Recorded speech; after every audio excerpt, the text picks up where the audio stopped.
Well, John, you've been here a matter of days, 3 or 4 in total. You've had a couple of training sessions, but in general, how have you and Jimmy settled in at Priestfield? Yeah, I've been made to feel very welcome. Lovely people here. Everything's in place for the club to go forward, and you know, it's getting to know the players and getting to know your way around as well is difficult. It's like a lot of information to take in one go. But I'm really enjoying it, and we've had a couple of good training sessions, and I think over the next 10 or 12 days we can start to get a handle on how we can steer it forward. Yeah, it must have been a bit of a whirlwind the last 4 or 5 days. Lots of things to do, lots of information to take in. It must have, with the click of a finger, it must have been lost at the time. You know, I think we got here at 2 o'clock on Monday morning, and I think I got in at 10 o'clock that night after going to watch a game at Sutton. So it was a full day, and then, you know, training the next day, meeting the players, and then we had an opportunity on Wednesday with the players being off to study the last 4 or 5 games in a bit more depth. We'd already watched them, but we studied them a bit more in depth, and then having something to bring to the players today and show them, and then try and work on little things in training. And then that'll be an ongoing process. So, you know, from Monday morning, basically, our eyes were on the game of Saturday, which is going to be a tough one. And what kind of challenge are you expecting from Fleetwood? Of course, they're under new management recently. Yeah. Pete Wild's gone in. Yeah, I know Pete. I saw him last Saturday, for you know. And I think they've won 1, drew 1, lost 1. So they're still in probably a little bit similar situation to ourselves in you know, getting used to a new manager. They've got good players. I've watched them 3 times now this season live, and they started off quite well, and they had a really bad draft of injuries. So I think at the start, probably Fleetwood, Gillingham and Walsall were probably the 3 standout teams. But injuries can derail you, and you know, that has done it to them, particularly with Brendan Weirdo being out for so long, because I think he's an integral part of their team. Lovely. John, appreciate your time. Thank you. Matt. What was the response from the players taking those first couple of training sessions? Yeah, I think, you know, I'm not so much feeling each other out, but I think, you know, they're keen to better the position in the league. I think, you know, the players are not soft, and they'll know that, you know, it's their actions that they perform on the pitch that ultimately steers what way the club goes. And, you know, very, very important part of a football club is the players. You know, because without it, you haven't really got, you know, you've got no team to support without them. So they are essential, and I think they've warmed to it. We saw quite an intense training session on Tuesday, where we had a full-scale match, so we could give people opportunities to impress. And very similar to today, playing a style of football, trying to slowly, you know, you won't do it overnight, but trying slowly to stamp our mark on it, and the way we play, and the way we've always set teams up. And that might mean tweaking things even further. I'd like to see us play a little bit more football through the lines, but not get bogged down with it, you know, where it becomes stale, and it's not exciting for the fans, and I want it to be exciting for me as well, to be fair. And I think, you know, people can get sidetracked by with this perception of how you're playing and being easy on the eye. Football's not you don't get prizes for aesthetics, so it's hard currency is winning. But I'd like us to play in a style that we can get up the pitch without risking it too much by just kicking the ball back to the opposition. That's what I don't want to do.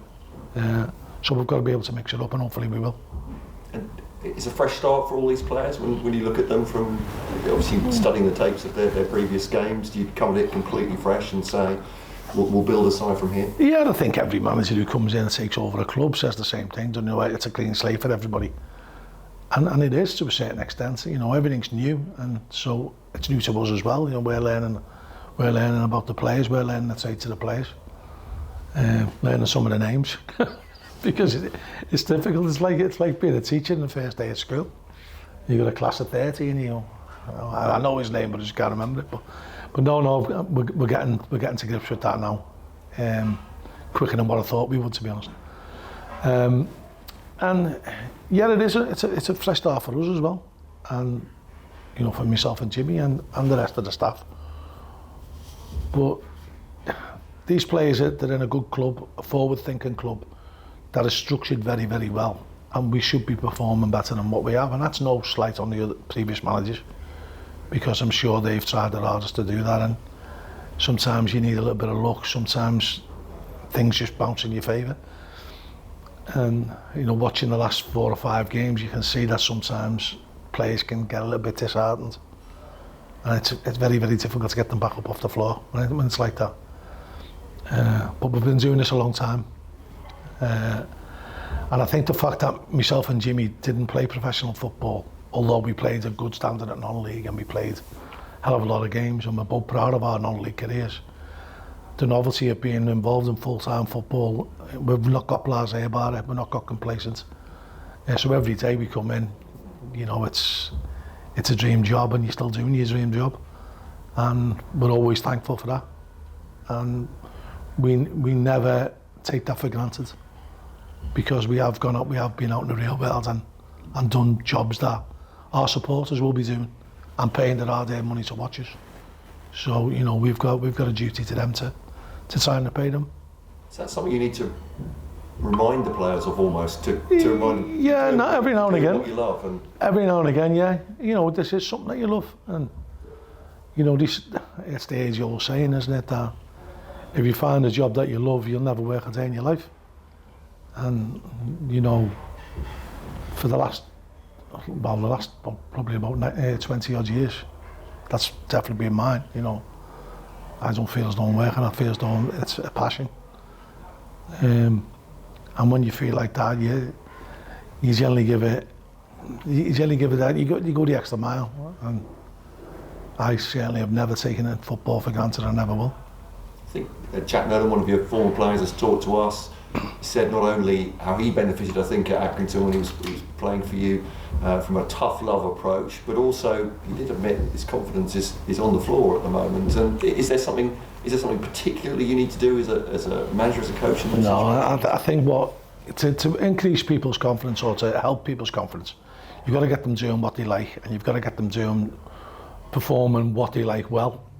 Now that's easier said than done, but you can give them the opportunity, you can give them the platform to go out and do what they do well, and maybe focus a little bit more on the positives and not the negatives. And that means that doesn't mean that you just ignore the negatives and bury your head in the sand. But people are very quick to, modern society, people are very quick to criticise, and particularly with the advent of social media, I think bad news travels 10 times faster than good news, doesn't it? And so we've got to start accentuating the positives that we have got at this club, and there's a very huge amount of positives at this club. And then when you look at the players and the quality that the players have got, I think we should be looking to get more out of them, particularly in a playing style. Early days, but how important is a first win in terms of morale? Oh, I'd snap both your hands off now if you could give me a win. You can never guarantee it, but you can go all out to do it. Everyone goes in the new manager bounce. I don't subscribe to that, to be honest, never have done. Nor have I subscribed to the manager of the month case. But winning is everything in this sport, and winning is the best thing. People go on about team spirit, and I think probably a lot of the time we've been labelled, they're great for team spirit, they're great for morale, and you're not an entertainer. We like to have a good relationship with the players, but you're not an entertainer. You're not here to please them in that respect. But the best driver and the best builder of team spirit is winning. Honestly, it's doing things that you're successful at.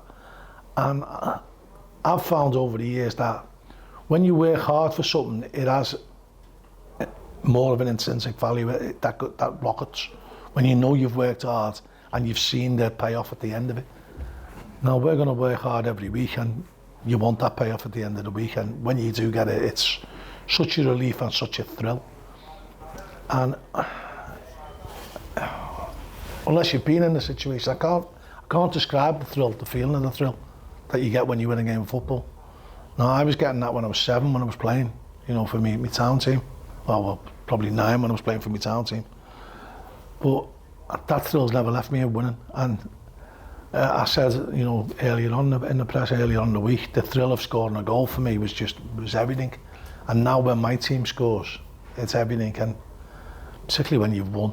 And I'm not one for celebrating when we score unless I know it's won. So if we can make it 3-0 in the 97th minute, you might get a bit of a smile out of me. But it's funny how the will to win consumes you, and it has consumed me over the years. Normally, this time on a match day week, we'll be talking about the challenge of the opponents, Fleetwood Town, and no disrespect to them at all, but does it really matter who you're playing on Saturday? It's your first game with a new set of players. Is it all about concentrating what you can do? I get where you're coming from, and you're right to a certain extent. But we've built a good professional career, myself and Jimmy, and the people who've worked with us, on studying the opposition and coming up with a plan to beat them. And people haven't saw that. We don't get the perception for that. We don't get the acknowledgement for that. You know, people think it's all about, oh, roll your sleeves up, go, come on. Well, you couldn't be further from the truth. The planning that we've done over the years, minor details of fine margins that can be the difference between winning and losing. And so we love that. We love the sort of the strategic element of it, the game of cat and mouse, the game of chess, or the our battleships. But it's trying to exploit their weaknesses and trying to defend against their strengths, and that planning. It'll be a lot of it will be about us, and sometimes you are better off just focusing on yourself. But we never ever take our eye off the opposition. I know you spoke about coming here and occasional defeats for your Accrington side. This crowd can be a real fillip for the side. I think it's fair to say that when they're behind you, are you looking forward to that? I can't wait, to be honest. There's nothing better than playing in front of a vocal crowd, a big crowd as well, but a vocal crowd who are desperate for success. And we've got that here, and we've got an opportunity to deliver. There's no guarantee that you can deliver. But I know myself as a football fan, if you see things going in the right direction, you can put up with things. If you can't see things going in the right direction, you get quickly turned off. So what I want on Saturday is our fans to be there when the final whistle goes. There's nothing more soul-destroying is that you haven't delivered enough to keep the fans there for the 90 minutes or the 97 minutes or whatever it is. And I think we've got a duty to make sure that every person who pays their hard-earned money to get in on Saturday gets maximum value and are there for the duration. If you do, and we're not expecting you to run down the touchline punching the air then? It's been known in the past, like. But no, I've got myself a bit more reserved over the years. Mind you, you can't do anything nowadays on the touchline. You know, every excuse under the sun you can get booked for. So you take a step of foot out the technical area, you're on thin ice. So, but I think, over the years I've mellowed in that respect, and you've got to concentrate on things that you can control and things that are in your remit that you can affect, and not waste your time on other things like the opposition or the referee or the assistant referee's performance, because you can quickly get sidetracked from your mission, which is to get your team to play better than the opposition and win the game. Wish you luck. Thank you. You talked about playing here at home. Are you pleased that those first 2 games are at home? Yeah, I'm delighted. I've been lucky enough to be involved managerial in football for about 27 years now. And I used to always love a home game, first game of the season. Just to try and kickstart you, and get the fans behind you. Normally it was dead sunny then as well, but I can't see it being like that on Saturday. But now, performing in front of your home fans and trying to give them a big lift. And obviously we're looking for our first win of the county year. And there has been a lot of injury problems at the club, but I think they've sort of started to ease a lot. Was there a lot of injury when you rocked up on sort of Tuesday? No, I think there's only 2 players out injured at the moment. And I don't think they're particularly long term. Is Connor Masterson's one of them, isn't it? Connor's one of them, and Ollie Hawkins is the other one. So I think they're the only 2 who are out injured at the moment. And for this time of the year, that's quite good, to be honest. I know we've got a good medical team here as well, and we've got a good backroom staff who, the sports scientists and the fitness coaches and the strength conditioning coaches.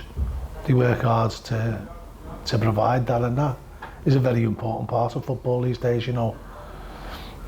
The game has developed dramatically. It's modernised beyond belief.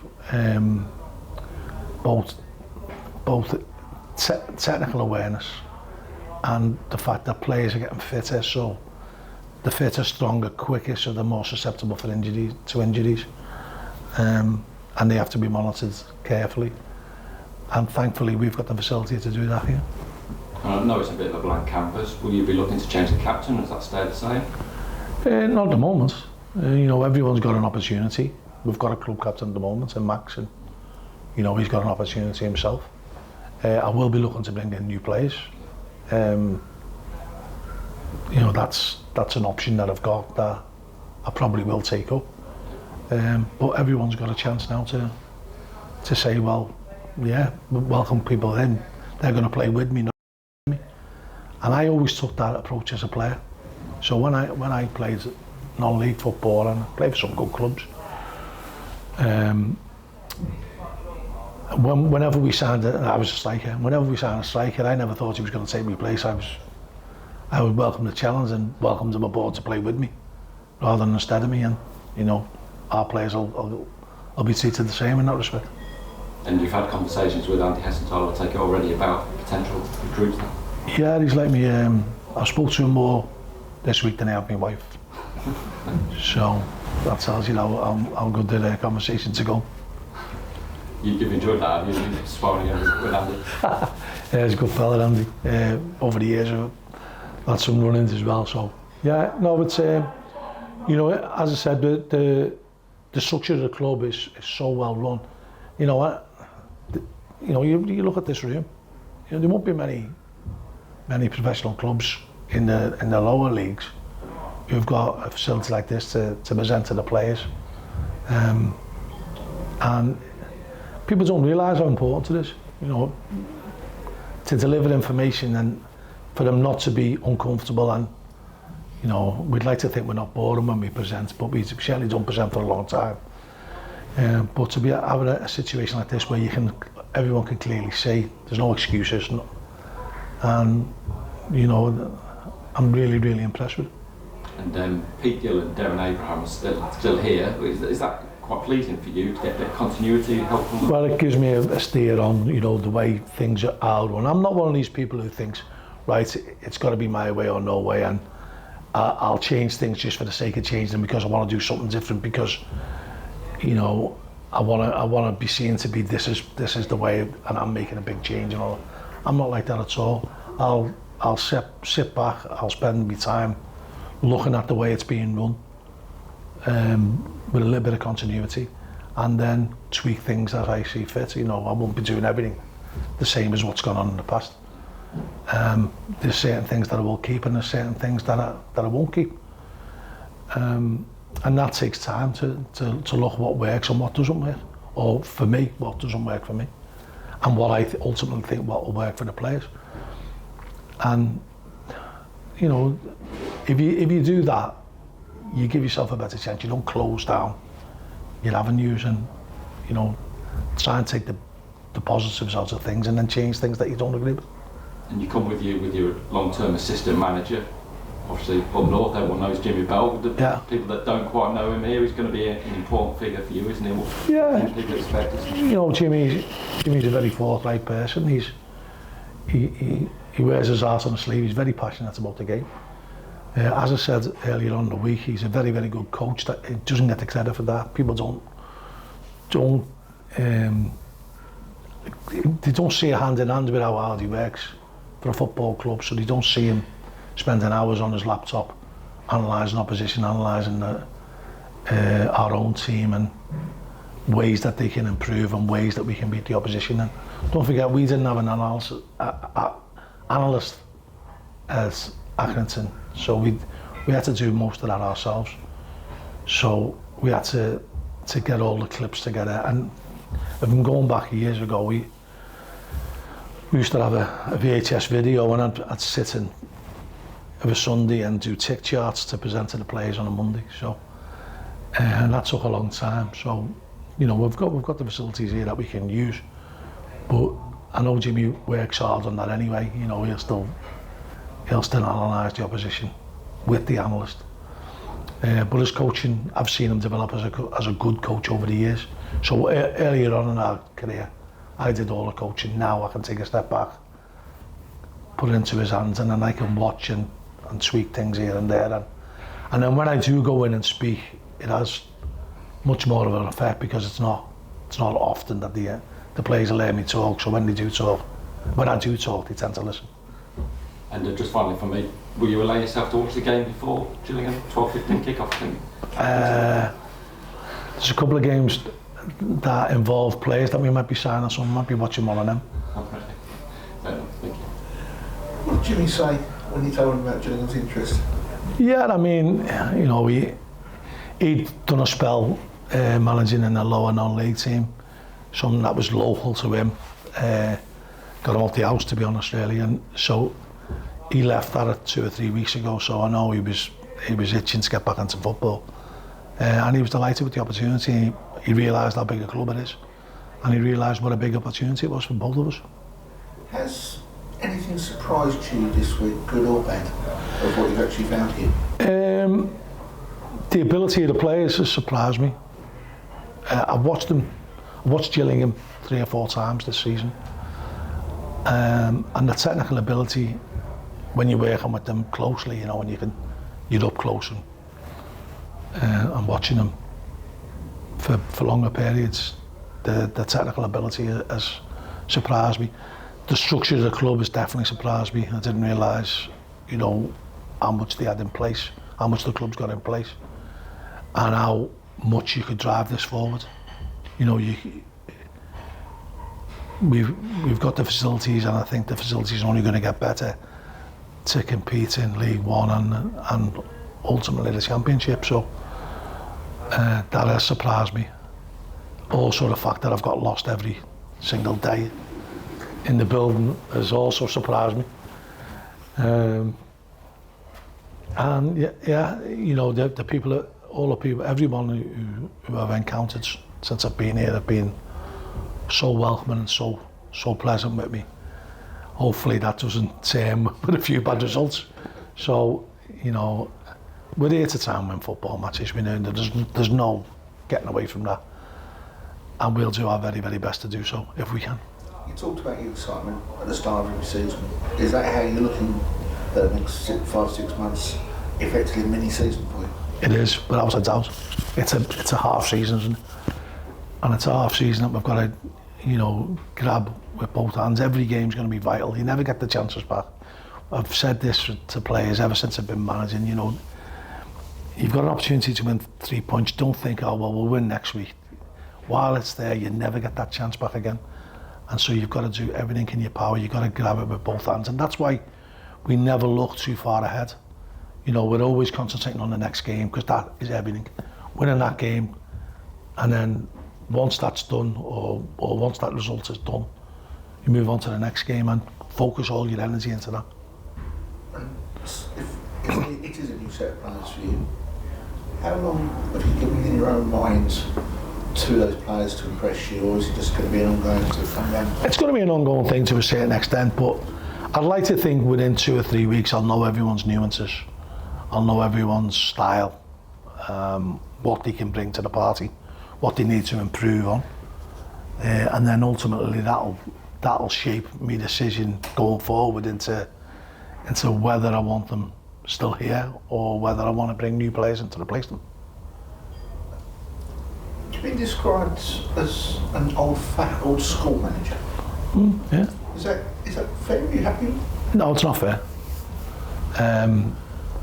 Because I just look back to my education and the hours I've put in, educate myself not only on my pro licence but also the diploma of football, and then my postgrad in strategic leadership that I graduated in December with a distinction. So people don't see that. You know, people just see the fact that I'm 62 and I've come from a non-league background.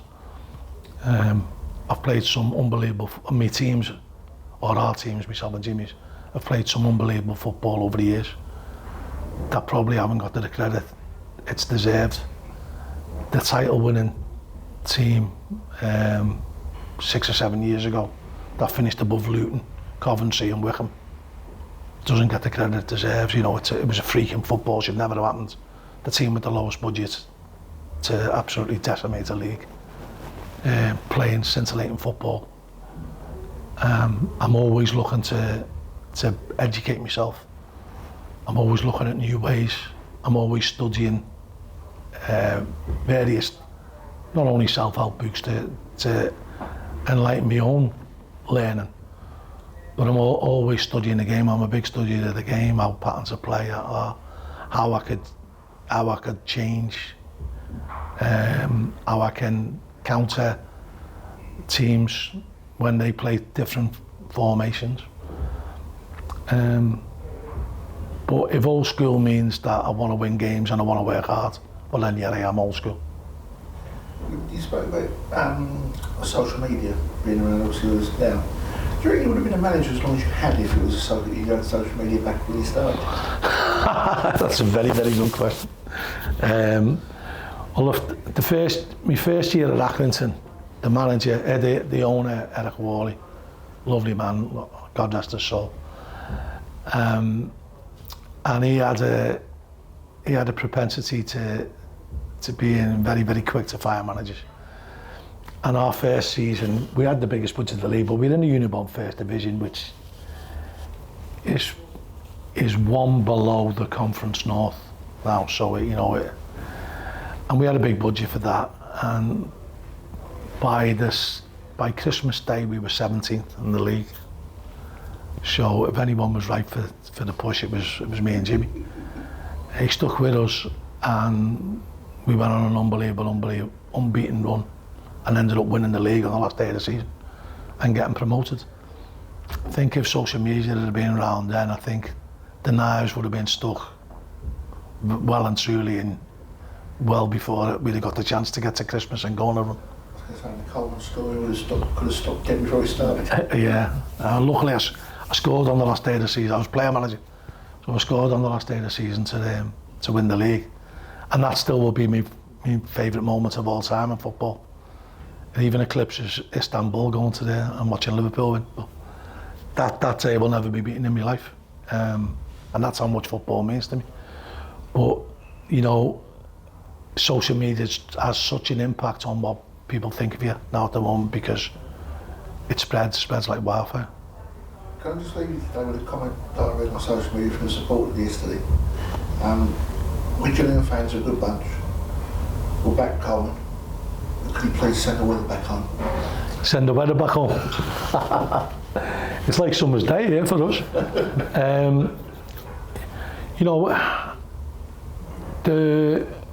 It's a different environment for us, but I think the people around here are quite similar. We grew up a similar background, sort of a Dockland area that has gone through tough times, and people have had to roll their sleeves up, and very much similar to the experience Liverpool people have been put under. So I can relate to feelings of people down here, and I think if you can put yourself in people's shoes, Well, I think one of my biggest strengths I've had throughout the years is my empathy with players really. So I can put myself in them shoes and I can empathise with fans. So, you know, I want to do my very, very best for the people of Gillingham.